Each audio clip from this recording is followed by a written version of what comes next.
So basically, we have some models that we've developed over time and that we've developed by ourselves in-house, or that we have developed specific for certain designers or certain clients. But we can always customize the details on a door, obviously as long as it fits our manufacturing parameters, right? So some doors are going to be like the slim shaker, which is very popular right now, a wider shaker. It would have certain beading or certain interior moldings. So we can mix and match from different doors as well. And the main aspect of this is you don't only get a custom door, but you get a door that never gets discontinued. The advantage is that even a few years down the line, something gets damaged in your kitchen, bathroom, closet. It's not like going to a big box store or a ready-to-assemble cabinetry and you discover that a door doesn't exist anymore. We can always pull it from our files that we save and recreate that door. What?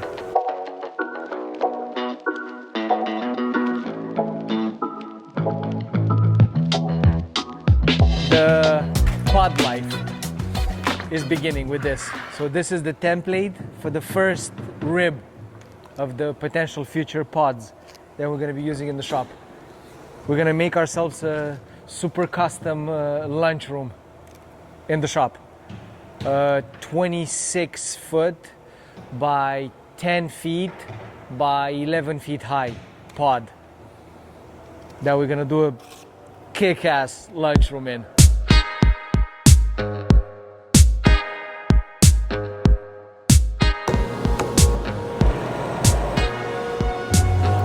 Because most likely everything is going to be done out of lumber. So this is 9.5 inch wide. We're going to be using 2 by 10 by 12 feet by 16 feet, whatever we're going to need the length. But it's going to be actually construction lumber that we're going to be doing. What, the idea came about a few months back when you and I actually were driving, where was it, like past Terry Black's. Yeah. There's a trailer there for display. And I saw it, and I'm like, what if we were to put something like that in the shop? What is this? Oh, it's the pod. That was my idea. To have like maybe an office for the shop, or an area where there's no dust and maybe a little bit less noise.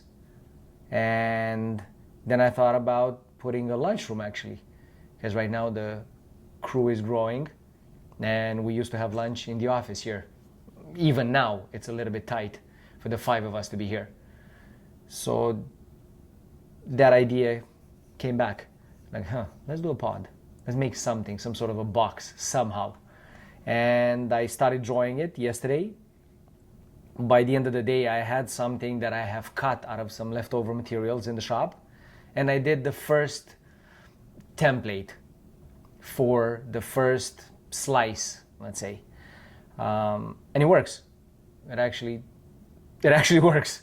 It's gonna be super, not easy, but a lot easier than building walls and floors and ceilings, and it's gonna look a lot cooler.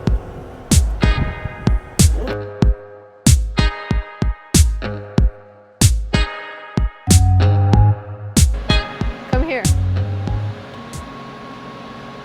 What? 2 peas in a pod.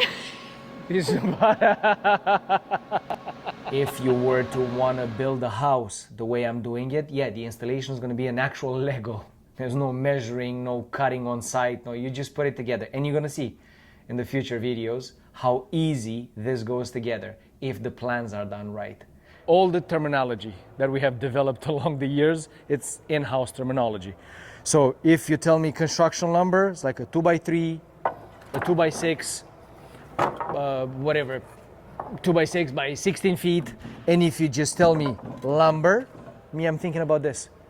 So this is the raw wood that I'm using to make solid wood pieces, whatever that might be. In our case, it's solid wood 5-piece doors. So if you say lumber in the shop, everybody's gonna know that you're referring to the wood that we use in the shop to manufacture solid wood pieces. If you say construction lumber, is the one that you use to build walls and a house. It's a prefab, right? It's prefabricated It's all cut to size. Everything fits together, tested. So yeah, because you have asked if somebody could buy this. Of course, I get, you see, this is the pod all built.